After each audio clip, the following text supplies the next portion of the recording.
Hi friends, welcome to biology for DSC. నేను మీ హర్లీలా. Friends, ఈ వీడియోలో మనం ఏపీ టెట్ 2024 తెలుగు సిలబస్లో భాగంగా 10వ తరగతి శతక మధురిమ అనే పాఠ్యభాగాన్ని ఈ వీడియోలో డిస్కస్ చేద్దాం. వీడియోలోకి వెళ్ళే ముందు బయాలజీ ఫర్ డిఎస్సి ఛానల్ని లైక్, షేర్, సబ్స్క్రైబ్ చేయండి. Stay tuned and keep watching.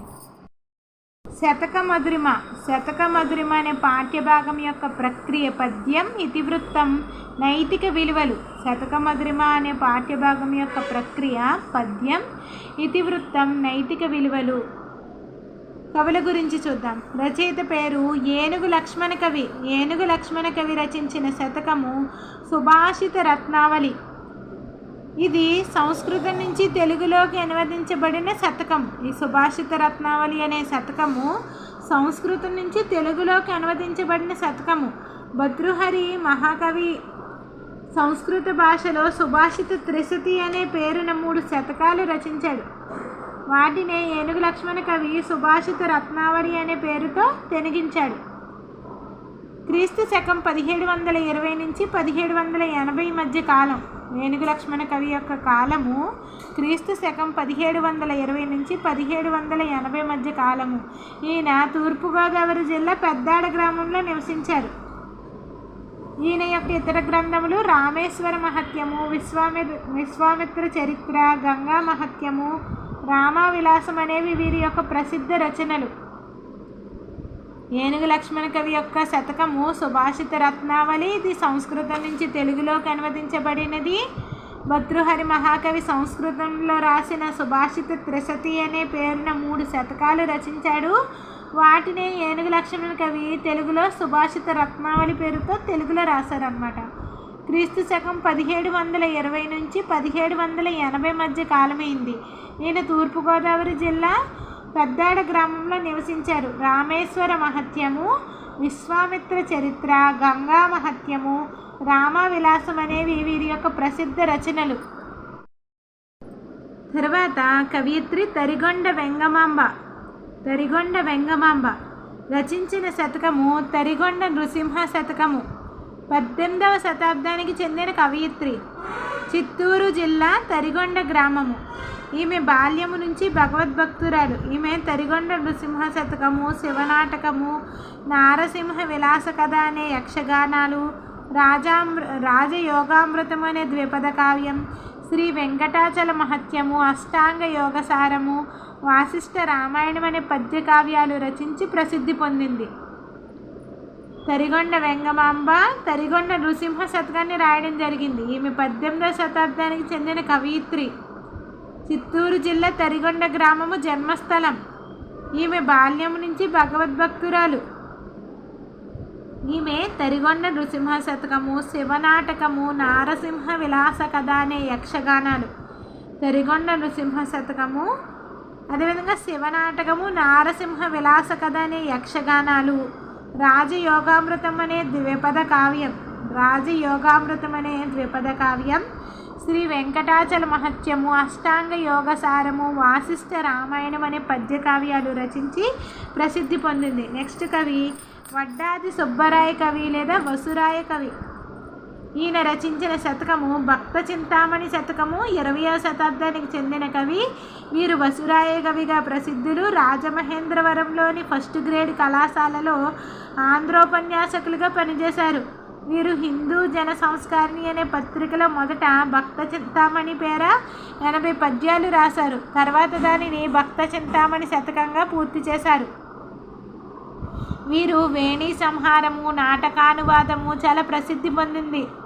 ప్రబోధ చంద్రోదయం అనే మరో నాటకం, నందనందన శతకము, భగవద్కీర్తనలు అనేవి వీరి యొక్క ఇతర రచనలు. వడ్డాది సుబ్బరాయ కవి. ఈయన యొక్క శతకము భక్త చింతామణి శతకము. 20వ శతాబ్దానికి చెందిన ఈయన వసురాయ కవిగా ప్రసిద్ధులు. రాజమహేంద్రవరంలోని ఫస్ట్ గ్రేడ్ కళాశాలలో ఆంధ్రోపన్యాసకులుగా పనిచేశారు. వీరు హిందూ జన సంస్కారిణి అనే పత్రికలో మొదట భక్త చింతామణి పేర 80 పద్యాలు రాశారు. హిందూ జన సంస్కారిణి అనే పత్రికలో మొదట భక్త చింతామణి పేర 80 పద్యాలు రాశారు. తర్వాత దాన్ని భక్త చింతామణి శతకంగా వీరు పూర్తి చేశారు. వీరు వేణి సంహారము, నాటకానువాదం అనేవి చాలా ప్రసిద్ధి పొందిందనమాట. వీరి యొక్క రచనలో వేణి సంహారము, నాటకానువాదము చాలా ప్రసిద్ధి పొందింది. ప్రబోధ చంద్రోదయం అనే మరో నాటకం, నందనందన శతకము, భగవద్కీర్తనలు అనేవి వీరి యొక్క ఇతర రచనలు. ప్రబోధ చంద్రోదయం అనే మరో నాటకం, నందనందన శతకము, భగవద్కీర్తనలు అనేవి వీరి యొక్క ఇతర రచనలు. నెక్స్ట్ కవి శ్రీ మారద వెంకయ్య. ఈయన మారన వెంకయ్య అని, మారవి అని కూడా కొందరు అంటారు. ఈయన యొక్క శతకము భాస్కర శతకము. ఈయన యొక్క కాలము 1550 నుంచి 1660 మధ్య కాలంలో ఇతడు జీవించి ఉంటాడని విమర్శకుల అభిప్రాయం. భాస్కర శతకం విశిష్టత సుమతి శతకం, వేమన శతకముల తర్వాత మంచి ప్రచారంలో ఉన్న నీతి శతకాలలో ఈ భాస్కర శతకం మొదటిది. ఇందులో పద్యాలు అకారాది క్రమంలో ఉంటాయి. దృష్టాంతాలంకారము ప్రయోగించడం వల్ల భావపుష్టికి సహాయపడుతుంది. దృష్టాంతపూర్వక నీతిబోధ హృదయంపై చెరగని గాఢముద్ర వేస్తుంది. భాస్కర శతకము తెలుగులో వెలసిన మొదటి దృష్టాంత శతకము. కవి పేరు మారద వెంకయ్య. ఈయన మారన వెంకయ్య లేదా మారవి అని కూడా పిలుస్తారు. ఈయన రచించిన శతకం భాస్కర శతకం. 1550 నుంచి 1600 మధ్య కాలంలో జీవించి ఉన్నారు. సుమతి శతకం, వేమన శతకముల తర్వాత మంచి ప్రచారంలో ఉన్న నీతి శతకాలలో ఈ భాస్కర శతకం మొదటిది. ఇందులో పద్యాలు అకారాది క్రమంలో ఉన్నాయి. దృష్టాంత అలంకారం ప్రయోగించడం వల్ల భావపుష్టికి సహాయపడుతుంది. దృష్టాంతపూర్వక నీతిబోధ హృదయంపై చెరగని గాఢముద్ర వేస్తుంది. భాస్కర శతకము తెలుగులో వెలసిన మొదటి దృష్టాంత శతకము. నెక్స్ట్ కవి కంచర్ల గోపన్న. ఈయన రచించిన శతకము దాశరథి శతకము. ఇది దాశరథి కరుణాపయోనిధి అనే మకుటంతో రచించబడింది. దాశరథి శతకము దాశరథి కరుణాపయోనిధి అనే మకుటం చేత రచించబడింది. 17వ శతాబ్దానికి చెందిన కవి కంచర్ల గోపన్న లేదా రామదాసు. ఈయనకు రామదాసు అనే పేరు ఉంది. ఈయన భద్రాచలంలో శ్రీరామునికి దేవాలయాన్ని పునరుద్ధరణ చేయించాడు. సీతారామ లక్ష్మణులకు, హనుమంతునికి ఆభరణాలు చేయించాడు. ఈయనను తానిషా గోల్కొండ కోటలో బంధించాడు. ఈయన శ్రీరామునిపై అనేక కీర్తనలు రాశాడు. అవే రామదాసు కీర్తనలుగా ప్రసిద్ధి పొందాయి. ఈయన శ్రీరామ భక్తాగ్రగణ్యుడు. కంచర్ల గోపన్న యొక్క శతకము దాశరథి శతకము. దాశరథి కరుణాపయోనిధి అనే మకుటం చేత రచించబడినది. 17వ శతాబ్దానికి చెందిన కవి. ఈయనకు రామదాసు అనే పేరు ఉంది. ఈయన భద్రాచలంలో శ్రీరామునికి దేవాలయాన్ని పునరుద్ధరణ చేయించాడు.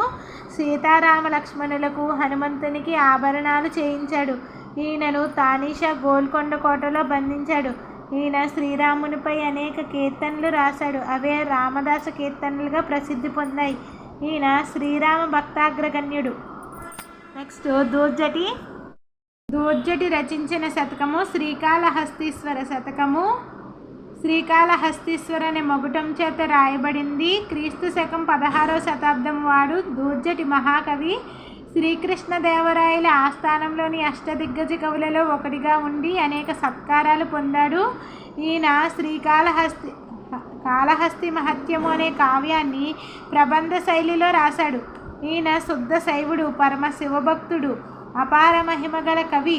రాజులను, రాజసేవను నిరసించాడు. దూర్జటి శ్రీకాళహస్తీశ్వర శతకాన్ని రచించాడు. శ్రీకాళహస్తీశ్వర అనే మగుటం చేత రాయబడింది. 16వ శతాబ్దానికి చెందినవాడు. దూర్జటి మహాకవి శ్రీకృష్ణదేవరాయల ఆస్థానంలో అష్టదిగ్గజ కవులలో ఒకటిగా ఉండి అనేక సత్కారాలు పొందాడు.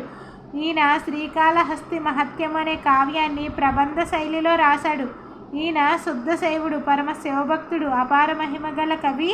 రాజులను, రాజసేవను నిరసించాడు. నెక్స్ట్ బద్దెన సుమతి శతకం. బద్దెన యొక్క శతకము సుమతి శతకము. సుమతి అనే మకుటంతో ఈ శతకము రాయబడింది. 13వ శతాబ్దానికి చెందిన కాలం. బద్దెన యొక్క కాలము 13వ శతాబ్దానికి చెందిన కాలం. సుమతి శతక రచనా విధానం లలితంగా ఉంటుంది. ఈ శతకము లలితమైన శబ్దాలతో హృదయాంగమైన శైలితో సరళంగా ఉంటుంది. భావాలు సులభంగా పఠితల మనస్సులకు హత్తుకునేటట్లు ఈ శతకం ఉంటుంది. తరువాతి కాలంలో కందములలో రాయబడ్డ శతకాలను ఈ సుమతి శతకం ఆదర్శంగా నిలిచింది. ఆనాటి సమకాలీన ప్రజల జీవిత విధానాన్ని, వారి మనస్తత్వాన్ని బద్దెన బోధించిన నీతులు అద్దముల వలె ప్రతిఫలిస్తున్నాయి. కవి పేరు బద్దెన. సుమతి శతకము, సుమతి అనే మొగుటంతో ఈ శతకం రాయబడింది. 13వ శతాబ్దం. బద్దెన యొక్క కాలము 13వ శతాబ్దం. సుమతి శతక రచనా విధానం లలితంగా ఉంటుంది. ఈ శతకం లలితమైన శబ్దాలతో, హృదయాంగమమైన శైలితో సరళంగా ఉంటుంది. భావాలు సులభంగా పఠితల మనస్సులను హత్తుకునేటట్లు ఈ శతకం ఉంటుంది. తరువాత కాలంలో కందములలో రాయబడ్డ శతకాలను ఈ సుమతి శతకం ఆదర్శంగా నిలిచింది. ఆనాటి సమకాలీన ప్రజల జీవిత విధానాన్ని, వారి మనస్తత్వాన్ని బద్దెన బోధించిన నీతులు అద్దముల వలె ప్రతిఫలిస్తున్నాయి. నెక్స్ట్ పాఠం గురించి. విద్యార్థులలో నైతిక విలువలను, నైతిక వర్తనమును పెంపొందింపజేయడం ఈ పాఠ్యభాగం యొక్క ఉద్దేశ్యం. ఏ పాఠ్యభాగం? శతకమధురిమ పాఠ్యభాగం యొక్క ఉద్దేశ్యం విద్యార్థుల్లో నైతిక విలువలను, నైతిక వర్తనమును పెంపొందింపజేయడం. విద్యార్థులలో నైతిక ప్రవర్తనను, బాధ్యతను, సద్గుణాలను పెంపొందింపజేయుట, భావి జీవితాన్ని తీర్చిదిద్దుట ఉద్దేశంగా గల పాఠము శతకమధురిమ. విద్యార్థులలో నైతిక ప్రవర్తనను, బాధ్యతను, సద్గుణాలను పెంపొందింపజేయుట, భావి జీవితాన్ని తీర్చిదిద్దుట ఉద్దేశంగా గల పాఠము శతకమధురిమ. శతక లక్షణాలు: మగుట నియమము, 100 పద్యాలు ఉండడం, ఛందో నియమం, ముక్తక నియమం, రస నియమం, ఆత్మాశ్రయత అనేవి శతక లక్షణాలు. మగుట నియమం, 100 పద్యాలు ఉండడం, ఛందో నియమం, ముక్తక నియమం, రస నియమం, ఆత్మాశ్రయత వంటివి శతకం యొక్క లక్షణాలు. ఇప్పుడు విశేషాంశాలను చూద్దాం. భద్రుడనే రాక్షసుడు పర్వతంగా మారిన ప్రదేశము భద్రాచలము. రాముని భక్తుడై రామదాసుగా కీర్తింపబడ్డవాడు కంచర్ల గోపన్న. భద్రుడనే రాక్షసుడు పర్వతంగా మారిన ప్రదేశము భద్రాచలము. రాముని భక్తుడై రామదాసుగా కీర్తించబడ్డవాడు కంచర్ల గోపన్న. శ్రీకాళహస్తీశ్వర శతకమగుటంలో గల జీవులు సాలెపురుగు, పాము, ఏనుగు. శ్రీకాళహస్తీశ్వర శతకమగుటంలో గల జీవులు సాలెపురుగు, పాము, ఏనుగు. తెలుగులో భక్తి శతకాలను ప్రారంభించిన వారు శివకవులు. శతక వాంగ్మయ బ్రహ్మ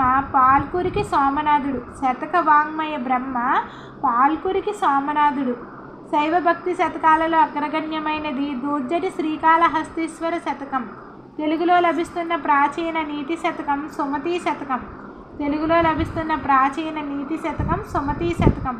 వెంకటేశ్వర స్వామిని తన భర్తగా భావించుకొని మధుర భక్తితో పూజించిన తరిగొండ నృసింహ శతక రచయిత్రి వేంగమాంబ. వెంకటేశ్వర స్వామినే తన భర్తగా భావించుకొని మధుర భక్తితో పూజించిన తరిగొండ నృసింహ శతక రచయిత్రి వేంగమాంబ.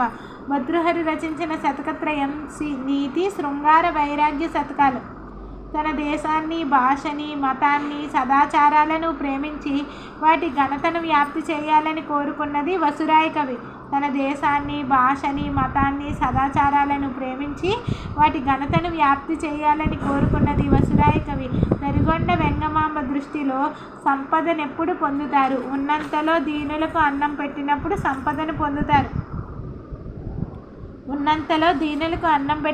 సంపదను పొందుతారు.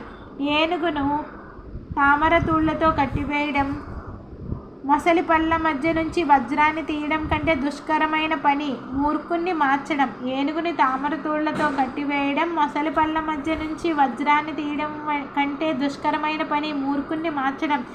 ఎవరికి చేసిన సేవ సుక్తిలో పడిన నేరము వలె మణిత్వము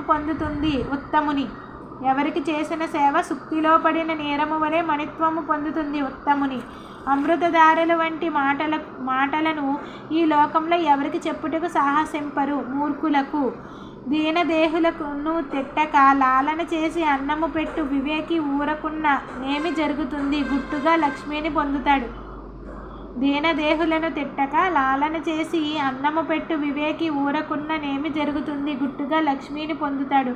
ప్రజలకు స్వదేశం, స్వభాష, స్వయతం, సొంత ఆచారాలను ప్రేమించి వాటి ఘనతను వ్యాపింపజేయులాగున మంచి పనులు చేయుటకు బుద్ధి నిమ్మని భగవంతుని వేడినది వడ్డాది సుబ్బరాయ కవి.